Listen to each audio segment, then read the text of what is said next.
Welcome to vidonko.com। আমি Srabanti ma'am, তোমাদের ম্যাথসের teacher.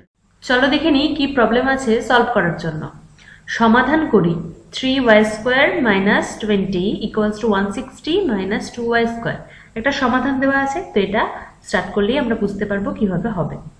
চলো, 3y² - 20 = 160 - 2y²। এবারে y²টা লেফট হ্যান্ড সাইডে নিয়ে আসছি। 2y² - 2y² আছে, ওটা এদিকে চলে আসলে কি হবে, প্লাস 2y² = 160 আর 20টা রাইট সাইডে চলে যাবে, তাহলে কি হবে, মাইনাস ছিল এটা প্লাস হয়ে যাবে, প্লাস 20।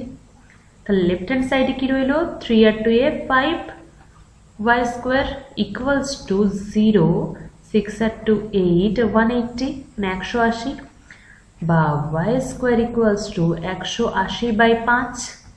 তাই তো, একবারেও করে দিতে পারতাম এটা। y² = কত, 5 3 15, 16 17 18, 3 দিতে 5 6 30। তাহলে y² = 36 হলে y কত হবে, স্কোয়ার রুট করলে +-6 আসবে।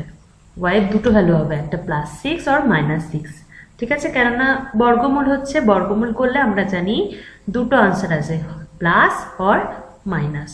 ওকে, তো ভিড অঙ্কের সাথে যুক্ত থাকার জন্য অনেক ধন্যবাদ। এই ধরনের প্রবলেমের সলিউশন পেতে অবশ্যই আমাদের ওয়েবসাইট ফলো করতে থাকুন।